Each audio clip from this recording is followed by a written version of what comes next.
ايوه ايوه.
Hello, everyone. Hello, everyone. We're about to start the meeting right now. All right. Hello. Good evening. Yeah. Good evening. Yeah. Yeah. Hello, everyone. Good. Yeah. Hello, Good ma. morning. Hello, good evening. Yeah. Good Good morning, morning. Good evening. Wherever you are hearing me from different parts of the world, you are all welcome to this great seminar. Thank you for joining us. Thank you so much for joining us. You are highly appreciated for your time. My name is Temitope Malomodokun. I'm an operating room manager from Health Service Commission, Lagos State, Nigeria. And I'm also the vice chairman of Workplace Health Safety Committee. I want to thank the speaker for taking out of no time, even for this presentation. You are highly welcome and you are highly appreciated, sir. And also, I want to sincerely appreciate the CEO, Mrs. Adebusola Owokale, for your unrelenting efforts in building capacity. Thank you very much. I pray that the Lord will keep strengthening you. Thank you very much. And to all the leaders in different capacity from every regions of the TORG Global and from the regions, I say thank you for working seriously for building capacity. Thank you, everyone. The topic for today's webinar is fostering a safe and respectful workplace, addressing bullying, harassment, and violence. And when we are talking in terms of having a safe and respectful workplace, so which means that every individual dignity must be respected. And we also have some key examples on how we can have a safe and respectful workplace. Everybody dignity must be respected, irrespective of the cadre of the individual, irrespective of all the cadre of the individual. And so also the dignity of the individual must be respected. We also must have active listening. Active listening. We must also have dignity of everyone, which must surely be respected. And the person that is going to do justice to this topic is no other person than my boss, a very respective, and well-intelligent person is no other person than Mr. Sunday Ekmen. Mr. Sunday Ekmen is the one that is going to do justice to this topic. And everybody, we know after the webinar that Mr. Sunday Ekmen is a renowned administrator. He is a renowned administrator. He's a leader of all leaders. He's also a speaker. Mr. Sunday is a speaker. He has no time, but he has to find time out of no time to make himself available for this presentation. Mr. Sunday Ekmen, or Jekmene, popularly called Sunday Ekmen, was born at the St. Philomena Maternity Hospital, Benin City, in Edo State. He hails from Ujemene Ekpoma in Eson West local government area of Edo State.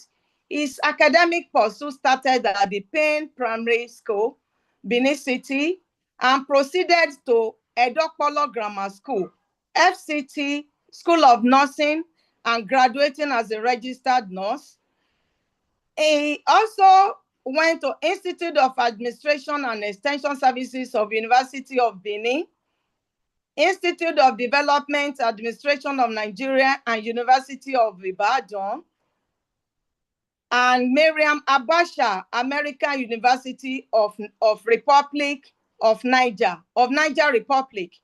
His work life started with Federal Capital Development Hospital in October, and now University of Abuja Teaching Hospital, Gaki Hospital, in the public-private partnership spirit, known as Cedar Crest Hospital, Abuja, and now as Alliance Hospital, where he now works. His academic qualification includes West African School Certificate, Registered Nurse Certificate, Registered Perioperative Nurse, Diploma in Administration Management. He also had Diploma in Monitoring and Administration. He has his Bachelor's of Nursing Sciences and Master in Nursing Science. He is a member of National Association of Nigerian Nurses and Midwives, also a member of National Association of Perioperative Nurses of Nigeria. He was once a national chairman of this great association. He's an associate member of Institute of Development Administration of Nigeria. He's also an associate member of Institute of Health Service Administration of Nigeria, respectively. He is a patron of Red Cross International, Edo State, and also a member of Red Cross Gaki Detachment. He's a Federal Road Safety Commission member, Special Macha Scheme. He served in all different cadres in nursing and hospital administration, and is now the Director of Operations and Acting Director of Nursing at Alliance Hospital, Abuja. Mr. Sunday Ekmen is a workaholic and loves working. His slogan, "with small work," are his motivator. He's married to Mrs. Oluwakemi Omolara Ojekmene, who is a Deputy Director of Nursing Services at the prestigious National Hospital, Abuja, and they are blessed with 3 lovely children. Distinguished guests, the ladies and the gentlemen, I present to you the erudite professional, the academician par excellence, and an astute hospital administrator, Mr. Sunday Ojekmene Aka, who is going to do justice to the topic that we are talking about.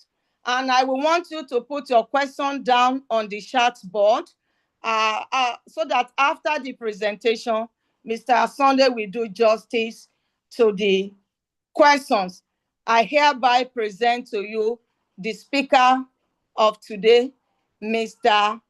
Ojekmene Sunday. Sir, you are welcome on board. Thank you for coming. Mr. Sunday, thank you for coming. I present you for today's seminar.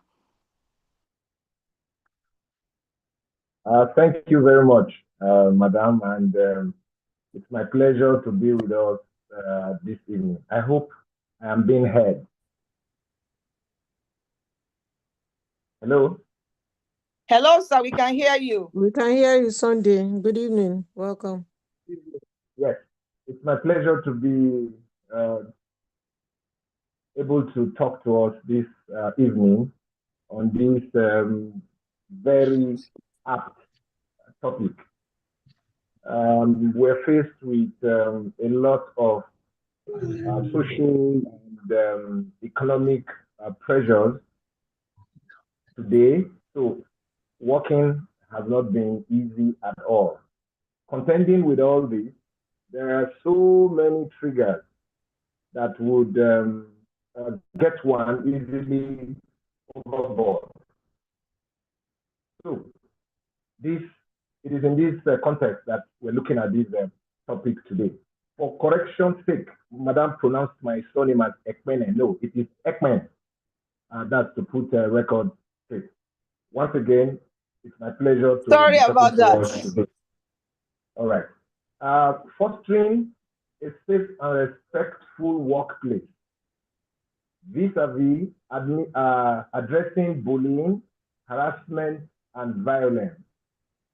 They are like the opposite side of same coin.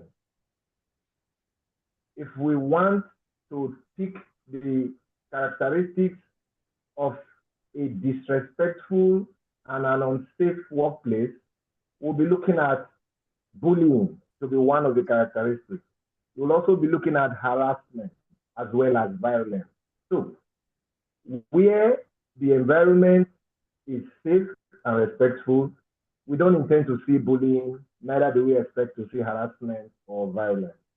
So, by way of introduction, a safe and respectful workplace is the foundation of any thriving institution or organization.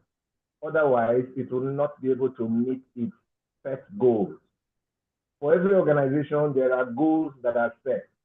The health institution, for example, the priority would be to take care of patients, meet their different needs, and at the end of the day, the staff that are working there, they are happy, they make a living, and they live thereafter happily.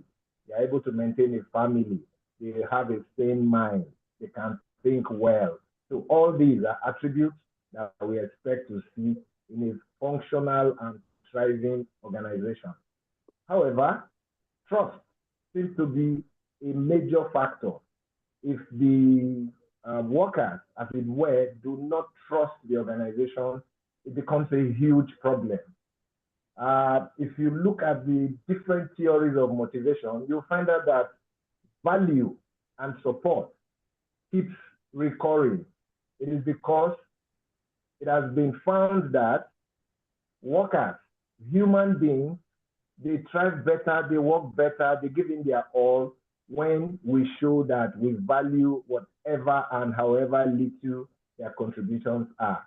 Now, at the times of need, which may be educational and otherwise, they are also happy when they see the organization come to play and put support to them.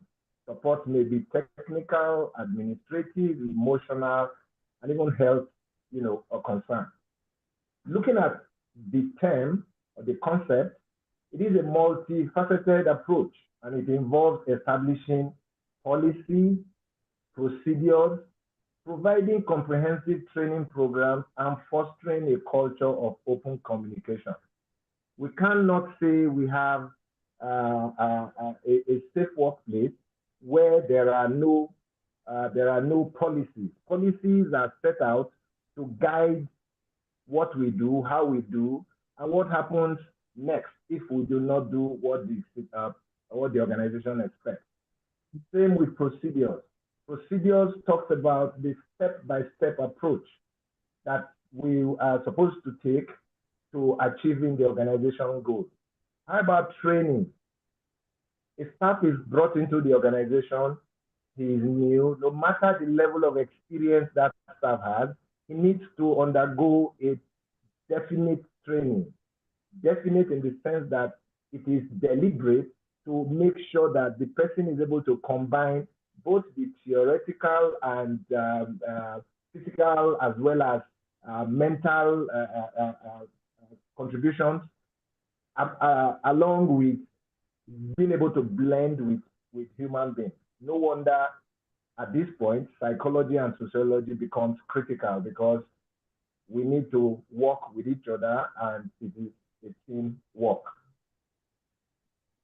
We can't continue to talk without getting to talk about policies and implementation of these policies, especially as they address harassment, discrimination, and other forms of misconduct. These policies and procedures should be comprehensive, accessible, and communicated effectively to all employees. What do I mean by comprehensive? It addresses all the areas that we expect it to address. How do we mean communicated effectively? It means in clear terms, no ambiguity, and it is straightforward. How about making it available to all employees? It's not prepared and kept in one office somewhere, no. It is prepared and it's made available so that everybody concerned, everybody that works in that organization is able to see, read, know what is expected and what is not expected. This, if done, will provide the needed framework for addressing issues promptly and fairly, ensuring a consistency and transparency. This is key. Where people see that they report things, that is if they have the courage to even do that, because there are scenarios where for one reason or the other, they just swallow it, they keep it, and they continue to weep or sorrow secretly. But where they are able to come out and express themselves, if for any reason the issue is not addressed promptly,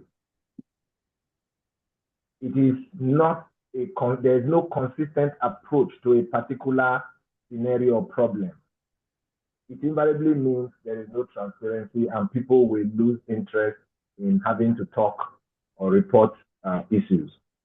Therefore, similarly, investing in comprehensive training programs is essential. We talked about training, but that was orientation. But training in this case is a deliberate, continuous approach to ensuring that people know what they are supposed to do. That is following McGregor's theory of motivation. If people know what they are supposed to do, they will do. But we also remember that the other side of that theory is a man will naturally not do what is right, except he or she knows that there is the ombudsman with the stick and that will hit him if he does what is not expected. These programs, I mean educational programs, are to encourage employees, educate employees, and particularly on topics that have to do with harassment prevention, diversity and inclusion, conflict resolution, and ethical decision making. If you agree with me, you will agree that if we are inclusive in our process, everybody is carried along and we are all happy. Where there is no harassment, there will be little or no conflict. But if there is conflict, if the people have the knowledge of conflict resolution and ethical decision making, the tendency for people to quarrel to the point of having to get physical would be completely eradicated. By equipping employees with the knowledge and skills to navigate challenging situations effectively, organization can create a more inclusive and respectful environment. This is what we're dreaming of. This is what we're hoping for. And if we follow the tenets here step by step, we will not long from now have a society and a workplace where respect, and safety will be the top bonus. Training should be interactive, engaging, and tailored to specific needs of the organization and its workforce. There are several factors that would determine what area, what aspect an organization would need to deal with, as the needs may vary from one to the other. It also involves fostering a culture of open and simple, unambiguous communication and accountability, which is also paramount. Communication should be clear, and everybody is accountable to what he or she does. This means creating a safe space where employees feel comfortable reporting concerns with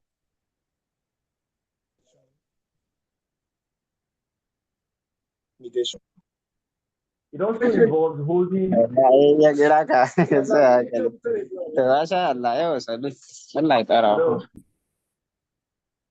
also involves holding individuals accountable for their actions, regardless of their position or seniority. This is a problem in specific settings. It tends to follow organizational culture. We'll be talking about that as we proceed. These foster a sense of trust and fairness. That is, if these are done, there is a sense of trust and fairness, encouraging employees to speak up and address issues proactively. It is an ongoing process that requires continuous effort and commitment from all stakeholders by implementing clear policies. You see, we are coming back to policies again, providing comprehensive training and fostering of culture of open communication and accountability. Organizations can create an environment where everyone feels valued, respected, and empowered to thrive. If we can have these three attributes in any organization, I can tell you that the canker worm called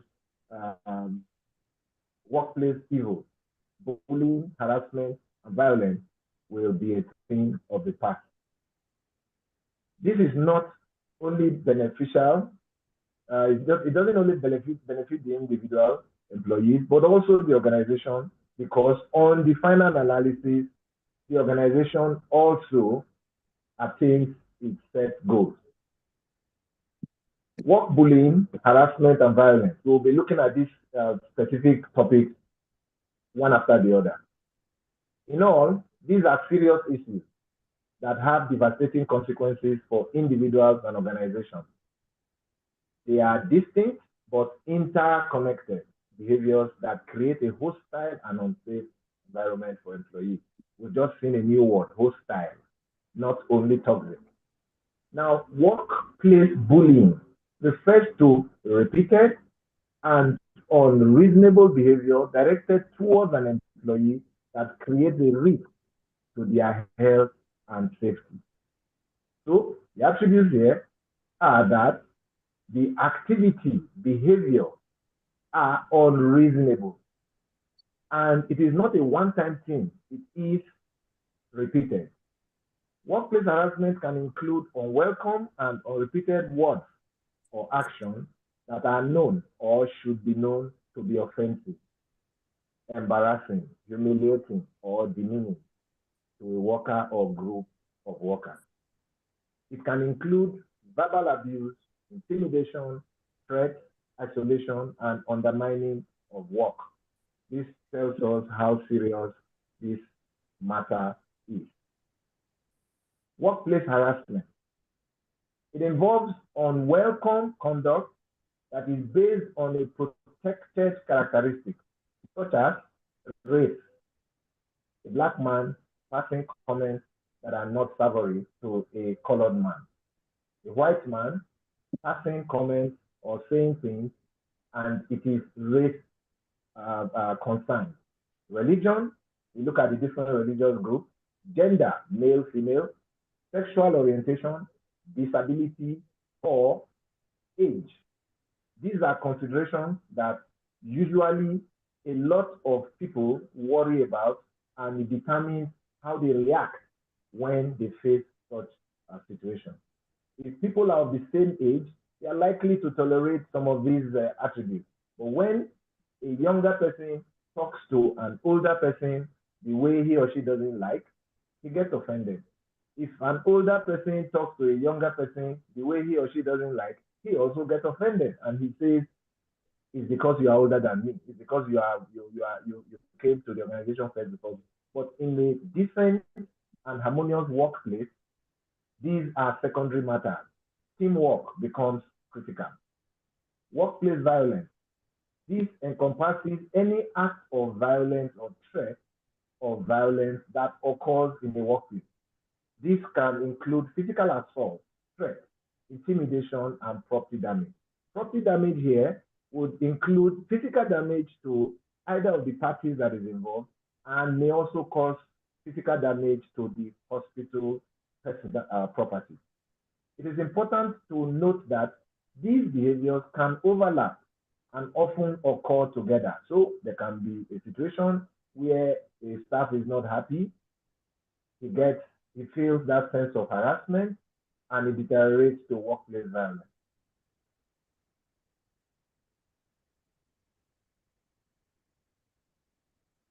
We'll be looking at attributes of workplace bullying.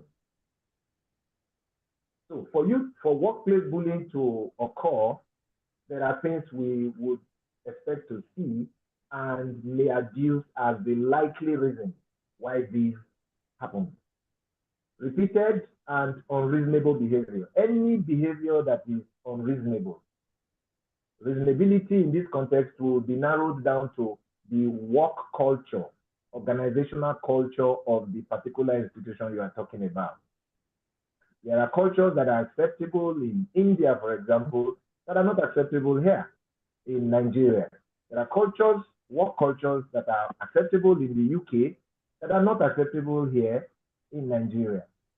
If you go beyond that, you're looking at religion as a factor. There are also variants that we see with reference to this. Power imbalance. Power imbalance is bullying is usually a thing that happens and leaves the person who is less powerful at the disadvantage and as the victim. So the powerfulness may mean influence, may mean knowledge, may mean physical, and all other parameters. Intention to harm. If anybody bullies, the intention is to harm, psychologically, physically, or otherwise. If anybody harasses, the intention is to embarrass. Impact on the health and safety of the person. Bullying leaves a psychological impact and may also get to mental and physical, or may affect the mental and physical health of the person or the persons concerned. Attributes of workplace harassment continues. Unwelcome conduct. Conduct or behaviors that are not welcomed by the other party. It is based on protected characteristics. We listed the protected characteristics earlier to include race, religion, gender, sexual orientation, disability, and or age. These are issues that are contemporary and they keep becoming topical issues in maintaining and preventing harassment in workplace. Harassment creates a hostile work environment. There is tension. People don't trust any of the other person. They feel offended. They feel bad. They are not encouraged to work with their whole mind. So the environment becomes what most people will characterize as toxic environment. Can be verbal, non-verbal, or physical. Very strict, depending on which we are talking about here. Attribute of workplace continue. Act of violence or threat of violence. This is potential or actual, but there is that element of physical assault, threat, intimidation, or property damage. Can be directed at individuals or property. We just mentioned something about the damage to the organizational property, damage to the person's property, and may include physical damage, bodily harm to the person in question. Looking at the three pictures we have here, the first one, the other man is dragging the sitting man by his tie. That could lead to whatever. The middle one, the lady to the right, is hitting the lady to the left with only God knows what that is, and that could cause her body injury. And we are seeing the third one already injured. Acts of violence or threat can be directed at individuals or property, can have serious consequences. We've seen some of them there, often escalated from one form of workplace misconduct. So it can start from mere threat, it progresses to harassment, and by the time you know, we're already seeing bullying, and if not attended to, it becomes a violent situation. Now, to deal with this, which is the main thrust of this discussion, having highlighted what we need to know about these three cankerworms, it becomes necessary to discuss strategies to foster a safe and respectful workplace. Let's not forget, our target is to address bullying, harassment, and violence. One, creating a culture of respect and inclusion. If that is done, we will not beef the other person. We will not have reason to bully. We will not have reason to harass, and there will not be any violence. So to achieve this, develop a strong anti-bullying, anti-harassment, and anti-violence violence policy. Now coming back to policy, because we talked about policy and process and procedures as the main way to deal with this matter. If we have these policies and processes in place, we're not likely to see this. Provide training for all employees. People will do the right thing if they know. This knowing has to do with knowing the correct thing, knowing what will happen to them if they go the wrong route. Promote open communication. We talked about communication that is open, that is straight, that is unambiguous. It is made available to everybody, and it is straight to understand. If everybody knows this, there won't be problem. Leaders are encouraged to lead by example. It is not the leadership of do what I say and not what I do. No, it will be do what I do. The second strategy will be addressing risk factors. Identify and address potential triggers. If a colleague lost a relative and went for some days off duty, on coming back, he's been saddled with responsibilities that are emotionally demanding. Definitely, there is likely to be a break because the person is still brooding, is still not completely overcome the stress of having to lose a relative and running through the preparations and all that required. Implement stress management programs. The world is already getting tough, irrespective of where you live.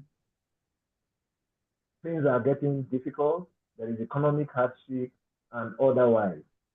So there are a whole lot of things contending with the human mind before coming to work. Stress management programs will help to make sure people don't easily get overboard when they are working. Promote conflict resolution skills. There will be conflict. There will be conflict. Where two or three persons are, there will be disagreement. But if they know how to resolve this conflict, they know their limits, things are not likely to get out of hand. Provide support services. Support services would include social services, mental health services, and all that to make sure that the psyche of the average worker that is working in the organization is kept safe. Responding to incidents promptly and efficiently. Establishing clear reporting procedures. If this is made known to everybody and they follow it, we're not likely to have problems. Investigate all reports thoroughly. So there's no shabby, there's no hasty, there's no impromptu reporting. All facts are determined. Take appropriate disciplinary action. There's no behind the scenes consideration. There is no informal consideration. We work by the rules and what the book says. Everybody would feel comfortable to talk and they will trust the system. Provide support to victims. Victims of harassment most times do not want to talk because they feel harassed, they feel embarrassed and all that. But if they know that there is a support system, they will talk and it will no longer become a quiet matter. Security measures. To put security measures in place, we need to invest in robust security systems. This would include having to determine what happens by way of surveillance, cameras, camera control, closed circuit system, and all that to recall true events when necessary. Implement a clear security policy. With that policy again, we need to have policies on how to deal with issues concerning suspicion, emergencies, and even visitors that comes into the premises. Provide training on staff on safety procedures. We need to know what constitutes hazard. We need to have the requisite training on how to deal with potential threats and even threats that are imminent. Violence prevention. To prevent violence, we develop a comprehensive violence prevention program and make sure everybody is on top of it. Provide staff with personal safety devices where necessary. Create a culture of safety first and make sure that everything around you is safe and well protected. 6, mental health and well-being.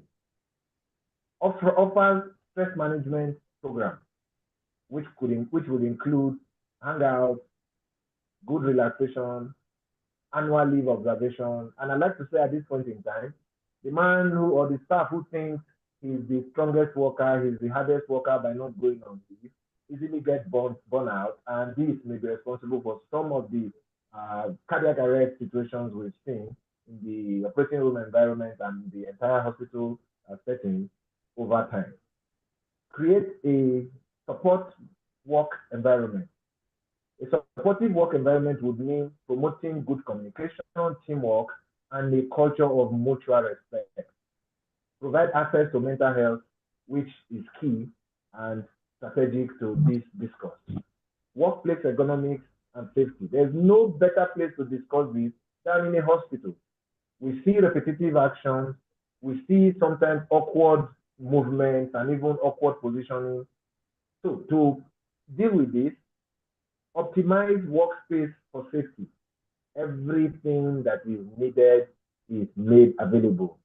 There is no ambiguity. The place is literally arranged. Everything that has to do with ergonomics, position, and to support are made available, as this will reduce risk for injury. Provide proper lighting and handling, or lifting and handling, that's manual handling now. People have developed problems, musculoskeletal and otherwise, just because they did not have a good hang of lifting and manual handling. We are expected to train staff on all techniques involved here. Regular inspection of equipment and facilities. This is key to identify when they need change, when they need repairs.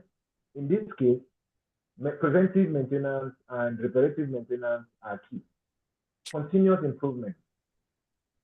We live in a dynamic society, we work in a dynamic place, so regular review of safety policies and procedures is very necessary and will be helpful. Encourage feedback from staff. This is very, very important. Invest in ongoing safety training. Provide regular training for staff on this matter. Cultural perspective in bullying, harassment, and violence. Culture is the way, acceptable way of a particular person in a particular society, the way that is what is acceptable for them to do. However, because we do not work in the same place, we do not come from the same place, like we say the world is a global village, there are certain dynamics that are acceptable in some cultures and not acceptable in other cultures. This brings confusion, it brings trouble, and not being able to handle them well causes embarrassment, harassment, and may get to violence. Definition and acceptance, which is what I just tried to explain.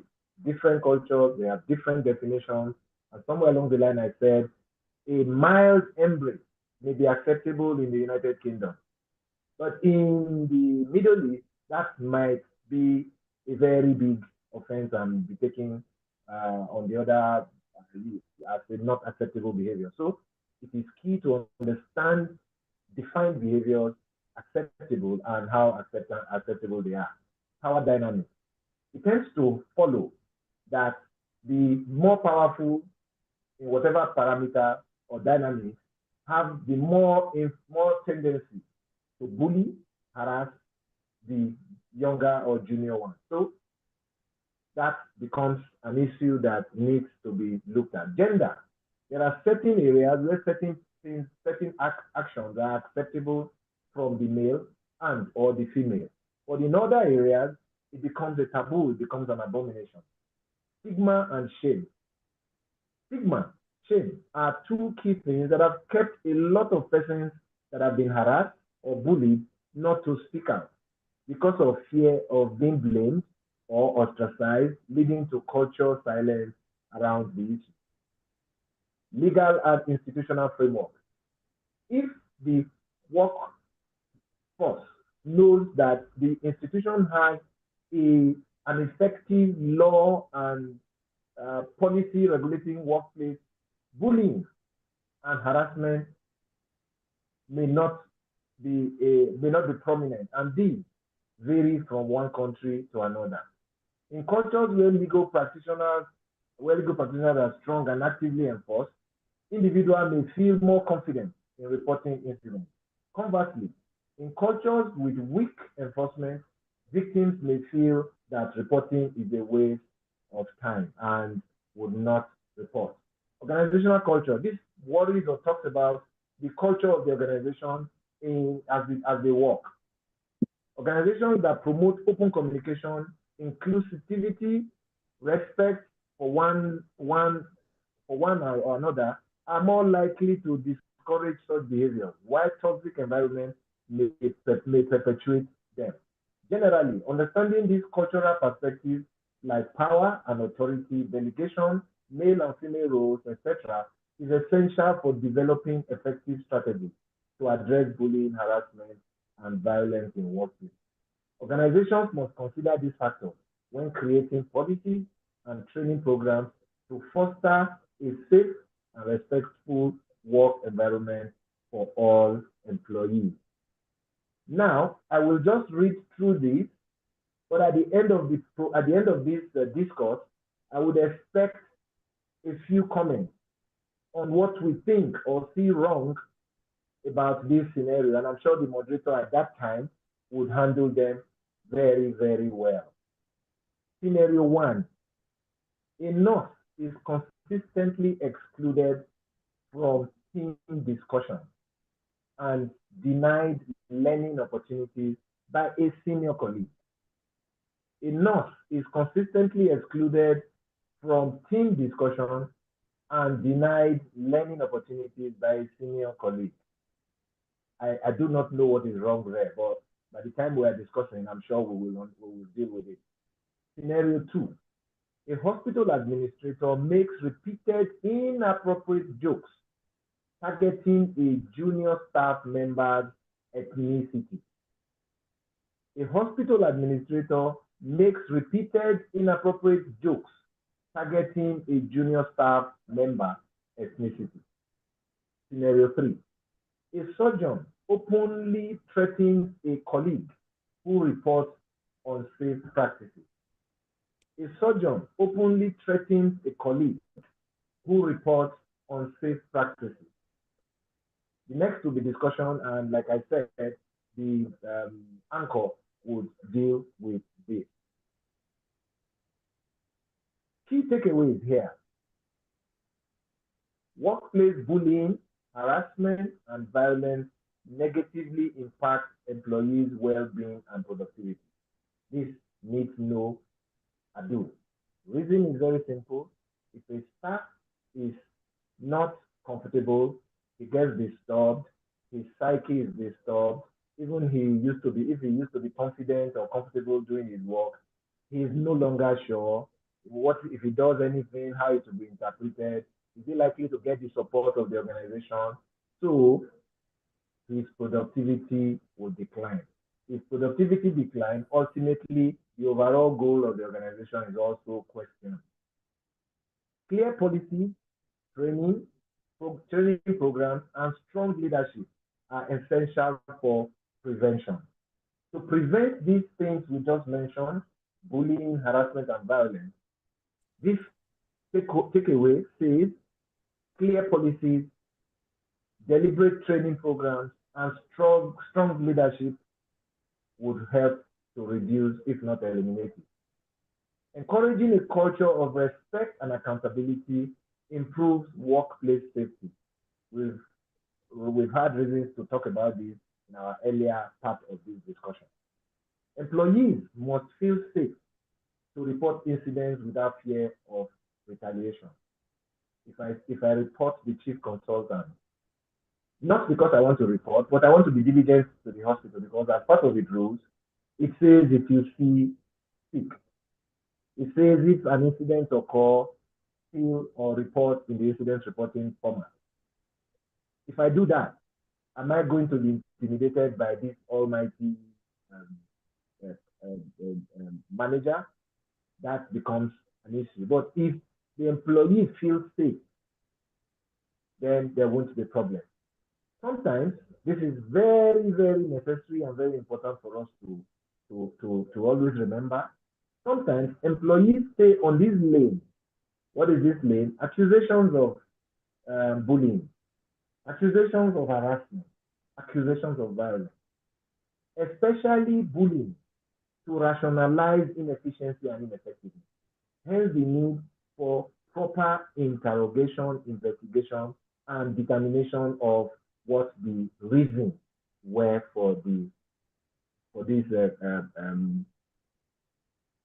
For further reading, I would expect us to take our time and just look through 1, 2, or 3 of these 5 references that have been outlined here.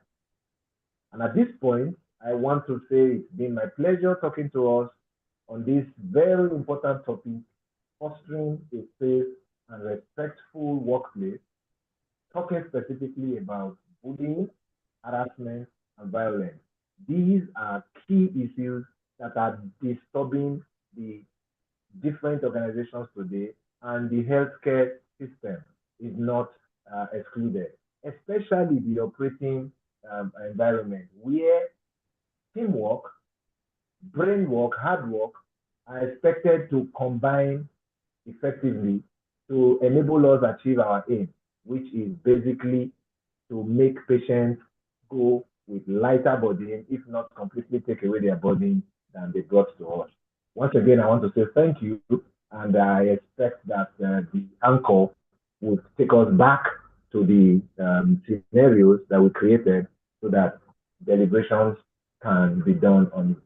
Thank you very much, and God bless you for giving me this opportunity to speak to us. Thank you very much for that presentation, Mr. Sunday. We quite appreciate your knowledge. And as I've rightly told all the participants that Mr. Sunday is the right person to do justice to this presentation because of his vast knowledge in the operating room and also as an administrator. So thank you for that knowledge. He has told us so many things. He has told us that a safe and respectful workplace is also a foundation of a thriving organization. And he told us all the policy, the things that needed to be put in place for us to have a safe and respectful environment. He told us about having a policy which must be put in place that will be as a form of guidance and to address the harassment and discrimination and other misconduct. He also told us about diversity and inclusion that also must be adhered to.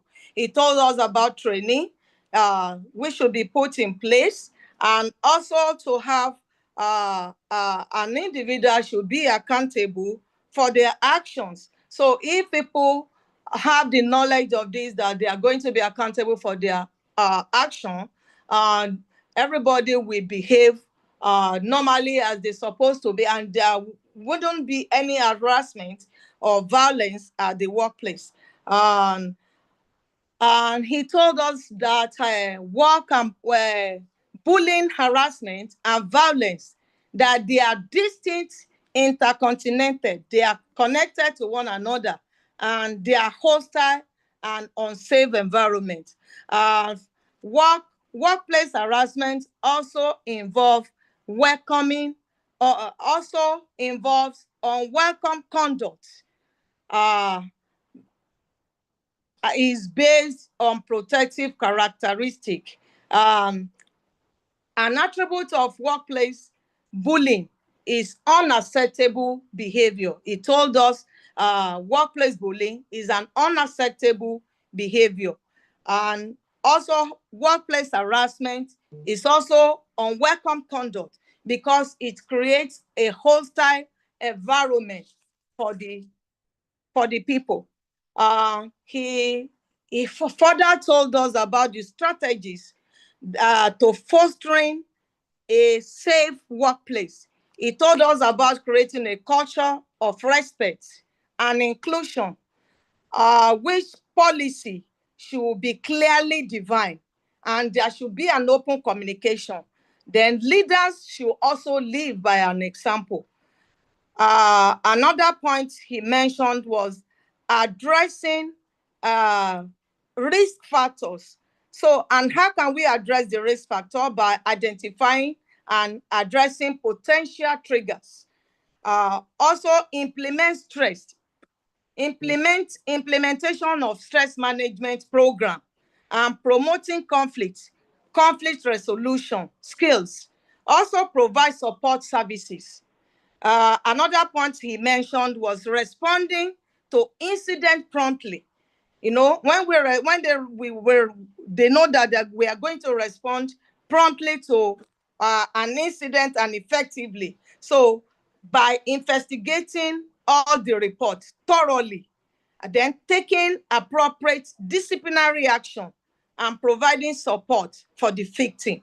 Also, security measures should also be put in place. Invent in robust security system, implementing a clear security policy, and providing training on safety procedure. Then, so also, how do we prevent violence prevention? So by providing safety devices and create a culture of safety. Also mental health and well-being. By creating a supportive work environment for all the staffs. Then there should also be an organizational culture. So he has, because of our time, I would like to stop, because the time is not on our side. And he gave us a scenario. He gave us about 4 scenarios that he wants us to discuss about this scenario. So as I've rightly said at the beginning of the presentation, that all the questions should be put on the chat. So but before we start discussing on the question, so we want to discuss about the scenario that he wants us to discuss. So number 1 scenario says a nurse is consistently excluded from team discussion and denied learning opportunity by a senior colleague. So what are we going to say concerning this scenario? How do we discuss it? So you either send your opinion on the chat, or you unmute yourself to let us have the discussion of this scenario number 1. And I will hand over to Mr. Hassan, who is the secretary of the committee, to take charge of this scenario. Mr. Hassan, I hope you are around. Mr. Hassan. Mr. Azan. Mr. Azan is not around. Mrs. Sharif, I want you to take charge of this scenario. Is Mrs. Sharif around? Is Mrs. Sharif around? All right. I want anyone that want to discuss about this scenario number 1. I want you to raise your hand. Yes, Mrs. Oluwatoyin, I'm around. Oh, all right. Hello. Good evening. Hello, good evening. Hello, good evening. Yes, you are welcome on board. You are welcome on board. Concerning the scenario that the speaker has already given to us to discuss, he has given us 4 scenarios, which I want you to take charge of this scenario. So I want to, yes. So I want to take charge. The scenario posted here. Yes, it's posted on the screen. The scenario is on the screen. So it's going to be an open discussion to all the participants. So let's have whosoever that want to discuss about the scenario. We have number 1 to 4. So you can take charge. Okay. Yes. And let me step aside. Thank you. Mrs. Oluwatoyin, thank you so much, ma, for the house is Mrs. Dokumu, not Oluwatoyin. Yeah, Temitope. Yeah, you can go ahead. So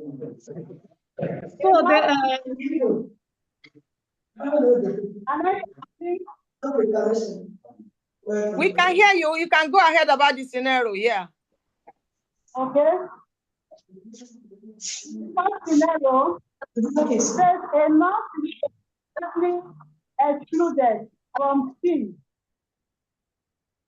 discussion and denied learning opportunity by a senior colleague.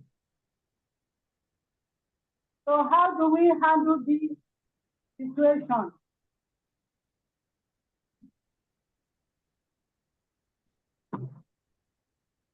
Does anybody want to give us?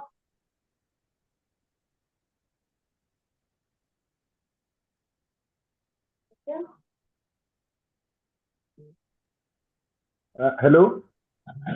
Does anybody want to Hello? give us? Hello, Mr. Sunday. Yes. I'm just thinking maybe I should do a 1 minute or 2 discussion on scenario 1. Then we can take a leap from there and do 2 and 3. Okay. I don't know if that's okay. Yes, it's okay. You can go ahead. All right. So scenario 1, issues that we can readily pick out there. Enough is consistently. Number 1, consistently. It's not a one-time thing. Yes. Number 2, what is the action excluded from a discussion? Number 3, denied learning opportunities by senior colleagues. These are attributes that we should not see anywhere. Okay. Everybody has the potential to grow. A friend once said he called a consultant because of the way he was behaving as a consultant that was never a medical officer. So what that means is that even if you are the most skillful person today in a particular setting, just always remember that once upon a time, somebody put you through. You may not have been the best person around at that time, but because of the way you were guarded, you were taught, you were mentored, you were tutored, today, you now sit in that capacity to now determine who is doing well or who is not doing well. Your job as manager at that point or the senior colleague is not to push away the weak link. No, it is to bring the weak link closer, identify probable reasons for the weakness, and try to turn those weaknesses to strength. So rather than stopping this person from discussion, the reverse would have been the case. This same person would have been made one of the main persons that would do this discussion, supported by that leader. And I tell you, whatever the problem that would occur from here will not have arisen, and that weak link may just turn out to become the most reliable person in that environment. So I've just succeeded in pointing out what was wrong and how it could have been turned into strength. I'll stop here. Okay. Thank you very much. Thank you. Thank you very much. Yeah. Before you move on, Miss, let me quickly say this one to support what our speaker has rightly said. It's just like working in an operating room where we have the seniors ones that always wanting to scrub for the consultant, and the consultant will not want the junior ones because of their skill to scrub for them. So what this scenario is telling us that we should always push the junior ones, because we have been doing it in a longer time, and that is why we are being skillful. So we should not deny our junior ones as well for doing what they are not yet conversant in doing. I think I'm with you, Mr. Sunday. I think that is what exactly that scenario is telling us. Yes, that is okay. It's a very good scenario you've just created. If the senior nurse or senior peri-op nurse or senior person continues to scrub for that senior consultant, it invariably means at no point will that junior one become proficient. That's what it means. Thank you. Thank you, madam. Thank you very much, sir. So, Ms. Sharif, you can go ahead with the second scenario. Mrs. Sharif, are you there? The second, are you there? Yes, can you hear me, please? Yeah, you can go ahead with the second scenario. Let's discuss about it. Okay, our second scenario says a hospital administrator makes repeated inappropriate jokes targeting a junior staff member ethnicity. A hospital administrator makes repeated inappropriate jokes targeting a junior staff member's ethnicity. Please, do we have anyone that wants to respond to this scenario too? You can please raise up your electronic hand and the floor will be all yours.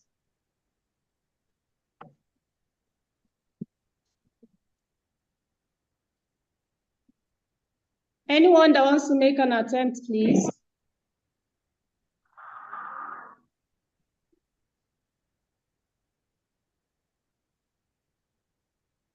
Hello, good evening. Good evening. Can you hear me? Yes. Yes, we can hear you. Okay.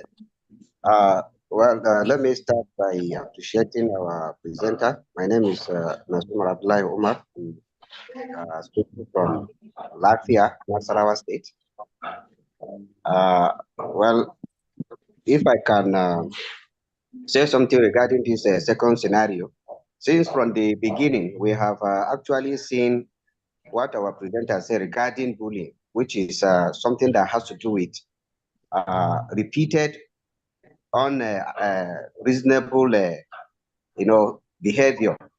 From that, you as an administrator, as a senior worker, you are now targeting the junior workers' ethnicity, and then you are creating jokes. And this joke is not just for once, it is a repeated issue. Definitely the junior worker may likely look at you as if you are mocking his own tribe or his own ethnicity, ethnic group, and which he may not want it and may likely respond to you in a manner that you may not also want it.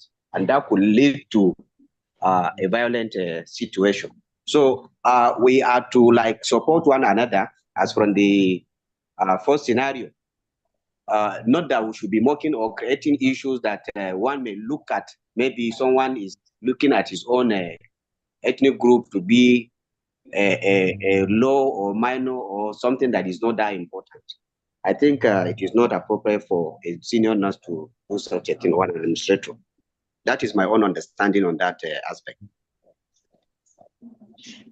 Okay, Mr. Abdullahi Umar, thank you so much for your own opinion. Does anyone wants to give us another scenario on scenario 2?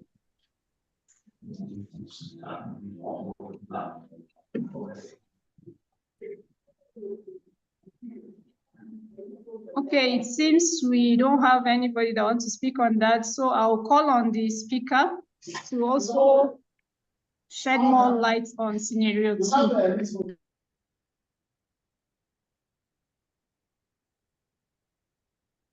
Okay, good evening again. The man who spoke from Nasarawa, I would say nailed it. There's this adage, being in Nigeria, and we are very conversant with adage.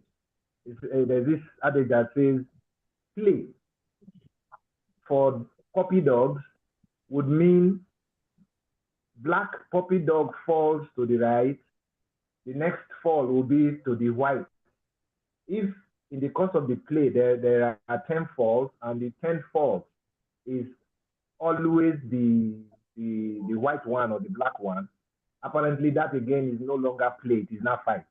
So if this statement was a one-off, it could be seen by the aggressor or the offender as a joke.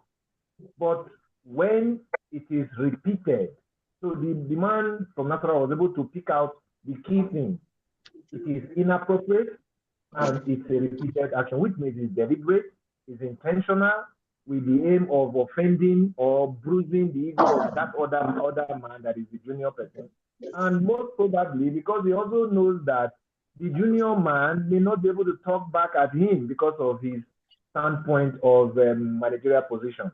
So all these are factors that, when considered, we cannot take away that fact that yes, that staff is being bullied, and you may go to the point of talking about harassment, and maybe he loses his peace and he gets violent. So not good at all. Thank you.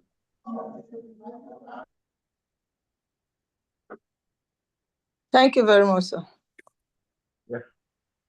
Go ahead, number 3. This is Sharif. Mrs. Sharif. Thank you much, sir.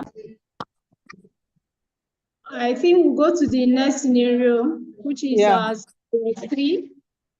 And it says, a surgeon openly threatens a colleague who reports unsafe practices.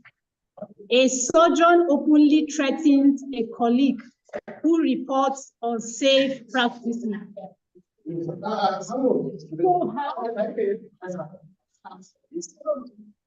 So please, does anyone want to attempt the scenario 3?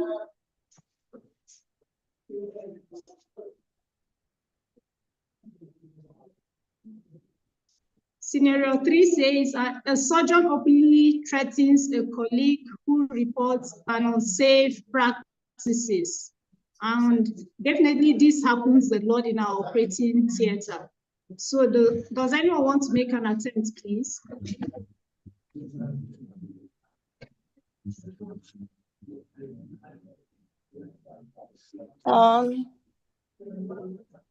Yeah, regarding the scenario 3, and that is why Mr. Sunday has already hit the nails on the head. You know, this is a form of bully, and he has already told us what needs to be put in place in order to prevent bullying. So far, the management has already put a safe practices method on ground. So there shouldn't be any form of bullying. There shouldn't be any form of fear for any junior officer, like a junior surgeon, to his senior counterpart, because life is involved. So if the practices has already been put in place to prevent bullying, so definitely there won't be any fear in reporting any unsafe practices because it's going to cost life. That's my own opinion regarding that scenario.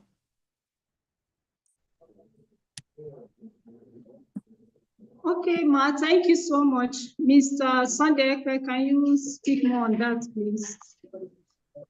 Thank you very much. We'll just try and round up now. Scenario 3 is an affront to the staff concerned, that is the junior colleague, an affront to the hospital. It simply means that this particular surgeon or is now above the rules and regulations of the hospital. Otherwise, he will not openly do it. So for him to get to openly do it, it's like, damn the consequence. What can anybody do? So these are issues that are to be addressed in formulating policy. I think that ends that. And I want to thank everybody for the diverse opinion we have. But the bottom line is we all understand what it means to talk about bullying, harassment, and violence. Question and answer. There are two questions that I really want to quickly attend to. There's a question that talks about unattended to report of bullying. So if a bullying report is made and it is unattended to, it goes back again to the policy of the institution. For example, in my institution, if there is an incident, the first thing, avoid anything that will lead to violence. So the first principle is self-control. Do not retaliate, do not do anything, just simply go fill an incident report form and push it to your direct boss. Now, the next thing is talk later. If you feel the person may have, maybe that's the first time, is not this repeated one, you may keep quiet, calm down. On a later date, maybe 1 or 2, depending on how it is, engage that person one-on-one. Just politely, respectfully, let him or her know that thing you didn't like it. Now, if it repeats itself, or the person did not accept that he has done anything wrong, my own policy says escalate. Now, escalation would start from the unit head and will end at the CEO's desk, which means at any point you escalate to and you're not getting redress, seek the attention of the next reporting line. So if a unit head is not answering you, if some settings have departmental head, go there. If that person is also trying to cover or is not giving you the right thinking, maybe if you're a nurse, you go to your director of nursing. If you're a doctor, you go to your director of clinical services.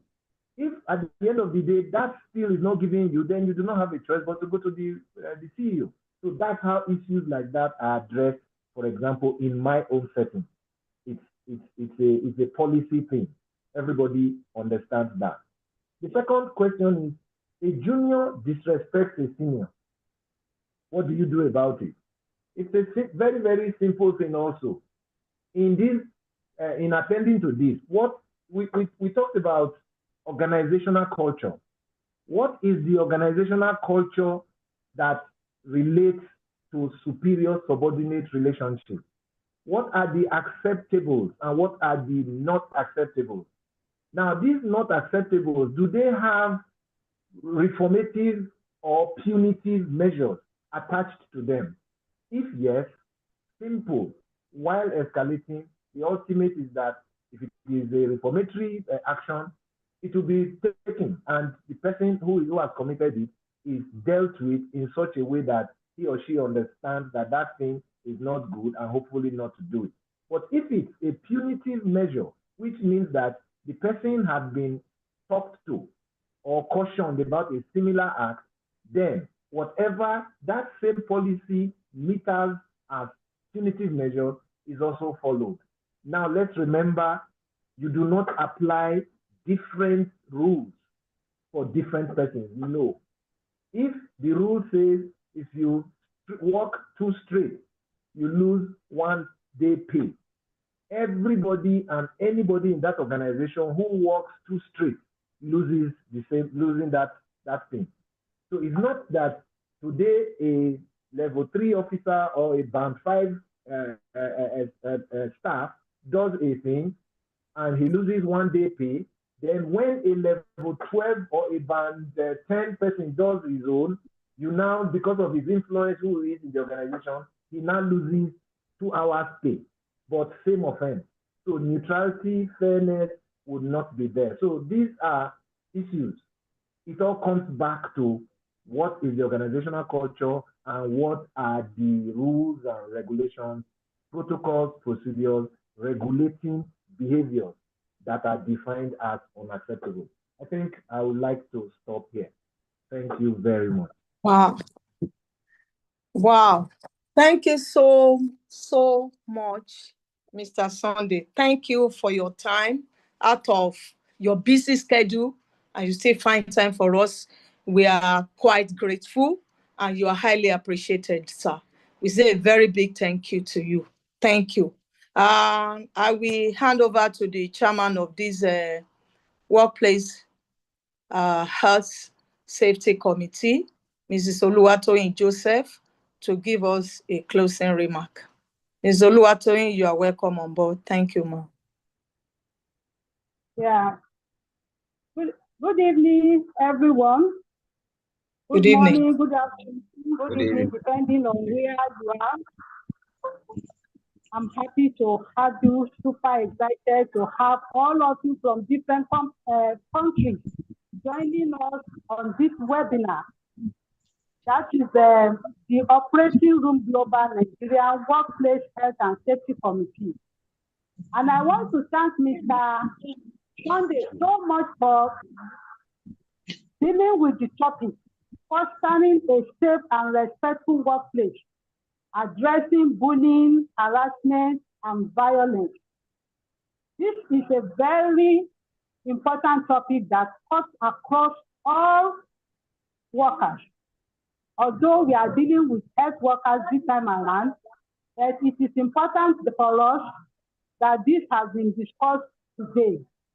And from most of the things Mr. Essen, Sunday Ekwen have discussed, one of the appropriate things for us to do is there should be a security system and policy that is addressing violence, bullying.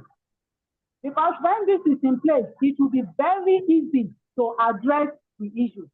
And we really appreciate you for addressing this matter appropriately. And the training is very, very important because knowledge is life. When we are trained to treat each other equally in health sector, we are all equal. Yes, we know there is hierarchy, and there is hierarchy everywhere.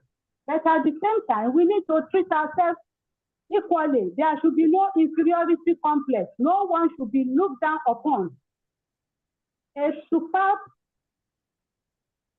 consultant who is a surgeon will never operate in an operating room that is filthy, that is not taken care of.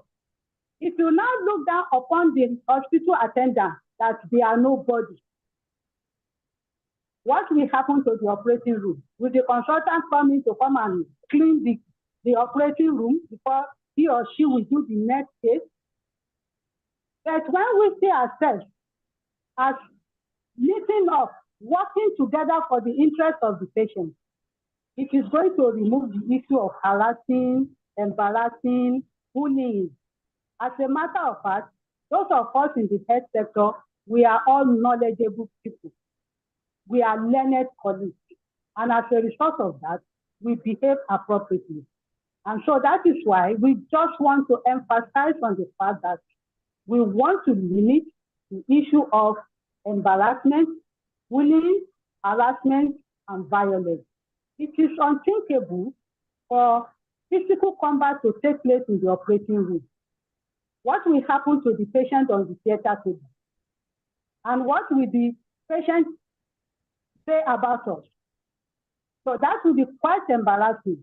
And that is why we are bringing this topic out. So Mr. Sunday FN, we really appreciate you so much for dealing appropriately with this topic. And I want to appreciate every one of us from any part of the country you have joined us for this seminar. And I must also appreciate the CEO of the Operating Room Global, Mrs. Adebushola, for this innovation, bringing all operating room workers together globally in a single community. We really appreciate you so much. So thank you very much, everyone, for giving us your time. We appreciate the time you have allotted to us. And after this,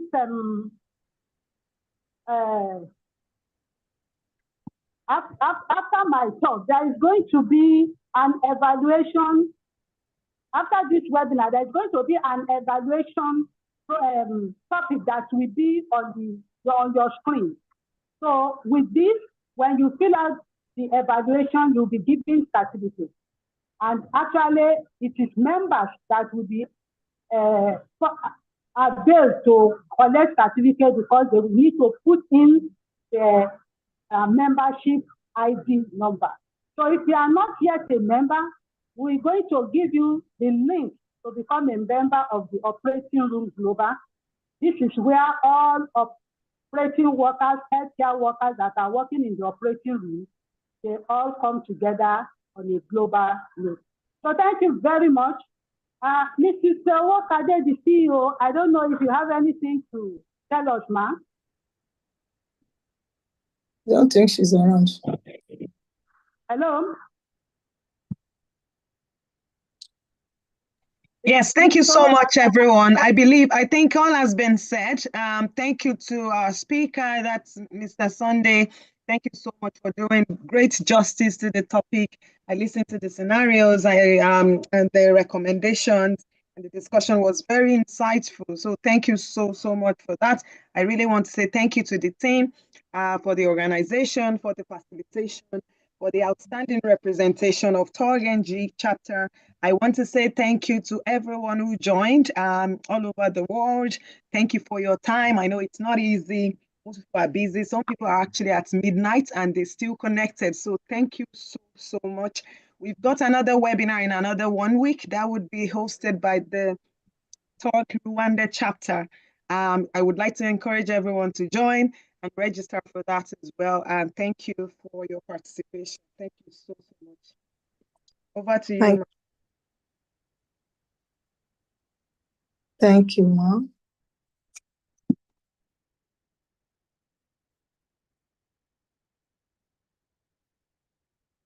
Thank you and God bless.